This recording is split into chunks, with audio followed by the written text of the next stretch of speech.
कोई भी व्यक्ति जीवन में एक महान रिजल्ट चाहता है, महान परिणाम चाहता है, जीवन को अमृत बनाना चाहता है, जीवन को मूल्यवान और कीमती बनाना चाहता है, तो उसको एक काम तो करना ही पड़ेगा कि उसे समुद्र मंथन जैसी क्रिया करनी पड़ेगी। समुद्र मंथन का मतलब है कि समुद्र है बहुत गहरा, समुद्र में जाकर के गोता लगाकर जैसे मोती निकाले जाते हैं, जैसे इतनी सारी चीजें उपलब्धि प्राप्त की जाती है, तो किसी भी व्यक्ति को जब तक गहरे में उतरेगा नहीं, बड़ी चीजें मिलेंगी नहीं। जोखिम लेने के लिए तैयार रहना पड़ता है। जब तक आप जोखिम लोगे नहीं, जिंदगी में कुछ भी नहीं कर सकते। कई बार रिस्क लेना ही पड़ता है। और ये भी बात याद रखिए कि जब आप कुछ अपना टैलेंट, अपनी प्रतिभा विकसित करना चाहते हो, तो मेहनत बहुत करनी पड़ेगी। इतनी मेहनत करनी पड़ेगी कि दुनिया आपको मजाक उड़ाकर बुरा भला बोल सकती है कि ये कहां लगा हुआ है, किस काम में लगा हुआ है। उन लोगों को देखिए जो सवेरे खिलाड़ी लोग हैं, जो प्लेयर हैं, चाहे वो रनिंग करते हैं या कोई दूसरी तरह की स्विमिंग वगैरह करते हैं, किसी भी तरह का प्लेयर कोई भी है, उनके यहां ये माना जाता है कि नित्य निरंतर आपको मेहनत करना है। एक दिन भी अगर वो नहीं गए ग्राउंड में, तो ये मानते हैं एक हफ्ता हम पीछे चले गए। जो लोग स्विमिंग में काम करते हैं, स्विमिंग के लिए प्रैक्टिस करते हैं, उन्हें 8-8 घंटे तक पानी में रहकर लगातार प्रैक्टिस करते रहते हैं। पानी के अंदर 1 घंटा रहना भी मुश्किल होता है। 8-8 घंटे लगातार पानी में रह करके काम करेंगे, प्रैक्टिस करते रहेंगे, अभ्यास करते रहेंगे, तब जा करके वो उस जगह पहुंचते हैं कि उनका नाम होता है दुनिया में। और आप समझिए 10 या 15 सेकंड का ही वो समय होता है जो रनिंग के लिए ये लोग, जब कंपटीशन होता है, उतने में ही अपने देश का नाम ऊंचा कर जाते हैं। लेकिन वो तब होता है जब व्यक्ति लगातार सालों तक, एक दिन नहीं, सालों तक, 12 महीने नहीं, कई कई लोग 3-3 महीने, 5-5 महीने, 5-5 साल तक मेहनत करते हैं, तब जाके वो समय आता है कि कोई गोल्डन, कोई स्वर्ण पदक लेकर के अपने देश का नाम ऊंचा करता है। किसी को जो है कोई रजत पदक मिलता है। तो ये सब तब होता है जब कोई व्यक्ति बहुत बड़ा अभ्यास करता है। बिना अभ्यास के, बिना मेहनत के जिंदगी में कुछ भी नहीं मिलता। और आराम करने की इच्छा सब किसी को होती है। हर कोई ये चाहेगा कि बिना कुछ मेहनत करे मिल जाए। बिना मेहनत के जो कुछ भी पाना चाहते हैं, वो जिंदगी में कुछ भी कभी नहीं बन पाते। ये बात हमेशा याद रखनी चाहिए। अगर आप चाहते हो कि आपकी हेल्थ अच्छी रहे, तो हर दिन अपने ऊपर ध्यान देना पड़ेगा। अगर आप चाहते हैं अपने कैरियर में अच्छे आप चले जाएं, ऊंचाई पर चले जाएं, तो रोज आपको मेहनत करनी पड़ेगी। जिन लोगों ने किसी ऊंचाई पर पहुंचकर अपना नाम किया, तो लोगों को लगता है ये रातों रात ऊंचा बन गया होगा, रातों रात वहां पहुंच गया हो, लेकिन रातों रात कोई नहीं पहुंचता। लोगों को उनका रिजल्ट तो दिखाई दे रहा है, लेकिन इतने साल उन लोगों ने मेहनत करी, ये नहीं दिखाई देता। और मजे की बात देखिए, जिन लोगों ने कठिन दौर में मेहनत करके अपने आप को किसी ऊंचाई पर पहुंचाया, ऐसे लोग भीतर से इतने मजबूत होते हैं कि जब उनको किसी ऊंची जगह पर बैठाया जाए, किसी पद पर बैठाया जाए, वो वहां बहुत अच्छे कामयाब होते हैं। मैं एग्जाम्पल देना चाहूंगा। आपने इब्राहिम लिंकन का नाम सुना है, अमेरिका के राष्ट्रपति थे, और उनकी स्टोरी भी पढ़ी होगी, बच्चों ने भी पढ़ी होगी।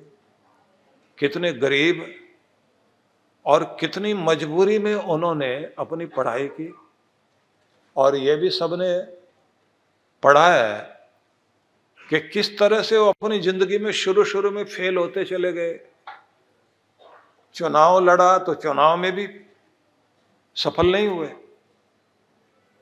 गरीबी का मजाक उड़ाया गया, लेकिन कभी भी हार नहीं मानी, मेहनत करते रहे। अब मेहनत करने का रिजल्ट क्या निकला?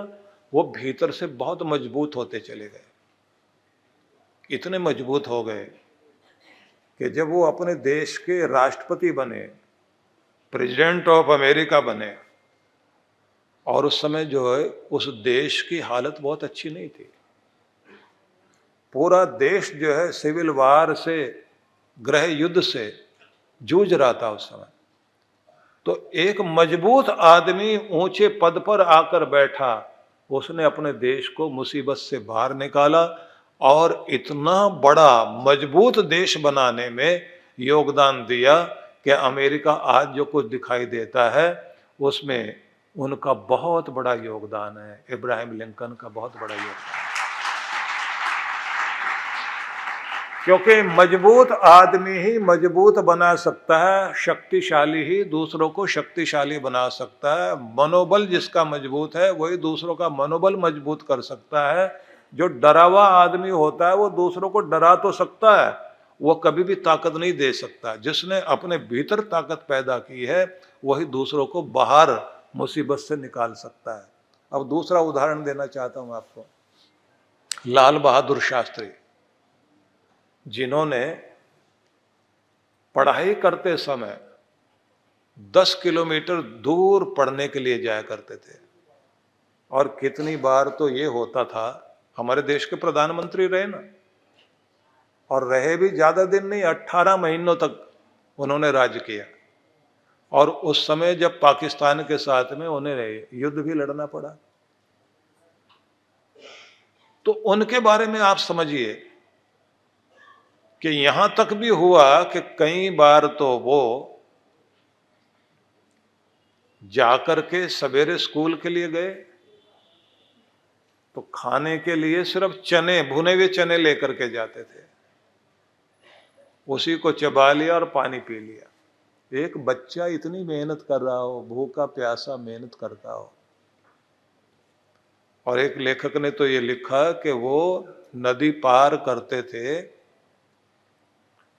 तो अपने कपड़े अपने स्कूल बैग में रख करके तैर करके नदी पार करके जाते थे।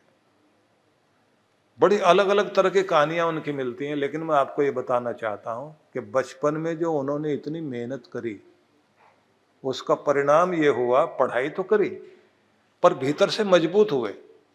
उस मजबूत होने का परिणाम देखिए कि जब देश के प्रधानमंत्री बने तो अपने देश को कितना मजबूत बनाया।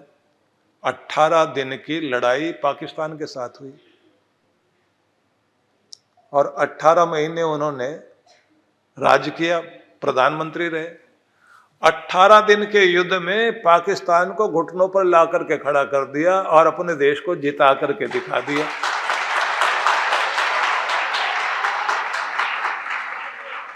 तो ये जो कठिनाइयां सहनी पड़ती हैं आपको, ये कठिनाइयां आपको कमजोर नहीं करती।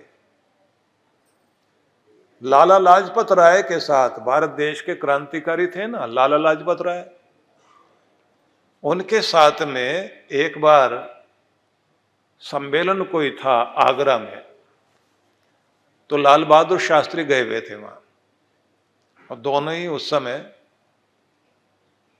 क्योंकि लाल बहादुर शास्त्री आयु में छोटे थे, लाजपत राय जो बड़े थे और युवा थे उस समय ये, तो दोनों ही ताजमहल देखने चले गए। ताजमहल देखने के लिए जब गए तो ताजमहल को देख करके बहुत खुश थे, और वहां जो दुनिया भर के लोग फोटो खींच रहे थे ताजमहल के, तो दोनों ही उनको देख करके खुश हो रहे थे। तो लाजपत राय, लाला लाजपत राय पूछते हैं लाल बहादुर से, क्या दिखाई देता है? बोले बहुत सुंदर शिखर दिखाई दे रहे हैं, बड़ा खूबसूरत है ये ताजमहल। इसके जो पत्थर हैं जिस तरह से तराशे गए और जैसे लगाए गए, दुनिया भर के लोग यहाँ फोटो खिंचवाते हैं और अपने घर के ड्राइंग रूम में सजा के रखते हैं। तो लाजपत राय उस समय उनकी तरफ देखकर बोले, लाल बहादुर, वो पत्थर भी दिखाई दे रहे हैं क्या जिस पर ये पूरा ताजमहल टिका हुआ है? बोले नहीं, वो तो नहीं दिखाई दे रहे। जो इसका बेस है, आधारशिला है, जिन पत्थरों के ऊपर ये पूरा भवन खड़ा हुआ है, वो नहीं दिखाई दे रहे। बोले वो अगर पत्थर निकल जाए नीचे से तो बोले ये एकदम ढह जाएगा। कि इसको किसने संभाल रखा है? बोले ये संभाल रखा है नीचे के पत्थरों ने, जो इसकी नींव है, जो इसकी फाउंडेशन है, इसमें जो पत्थर हैं उन्होंने इसको संभाल रखा, उसके कारण ये सुंदर लग रहा है।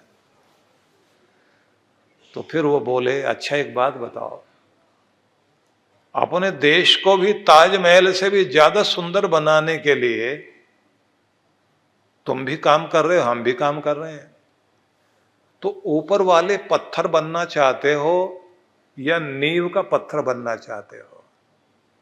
लाल बहादुर शास्त्री बोले, ऊपर दिखाई देने वाले पत्थर तो बहुत कोई बन सकता है, नींव का पत्थर तो हर कोई नहीं बन सकता, पर मैं वायदा करता हूं मैं अपने देश का नींव का पत्थर बनूंगा जिस पर मेरा देश टिकेगा,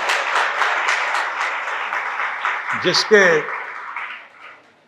जो बेस बनेगा, आधार बनेगा, जिसके ऊपर हमारा देश टिकेगा, मैं वो मूल्यवान व्यक्ति बनना चाहूंगा। और वो बने। किसी घर में कोई व्यक्ति होता है जिसके कारण उसका घर टिका हुआ है, किसी घर के कोई महिला, किसी घर का कोई पुरुष, जिस पर सब टिका हुआ है। तो पहली बात तो ये याद रखिए, अगर कुछ भी जिंदगी में पाना चाहते हैं तो भाई संघर्ष तो करना पड़ेगा, बिना स्ट्रगल किए तो कुछ मिलता नहीं। और स्ट्रगल जब आप करते हैं तो आप स्ट्रगल करते करते खुद को कीमती बनाते हैं। आपके भीतर जो कुछ बन रहा होता है वो साधारण चीज नहीं होती, वो बहुत कीमती चीज होती है। जिन्होंने कठिनाइयों का सामना किया है वो कठिनाइयां उनको भीतर से बहुत मजबूत बना देती है। तो इसलिए संघर्ष, स्ट्रगल, लाइफ में कुछ भी, जीवन में कुछ भी मुश्किलें हैं, उनसे घबराइए नहीं।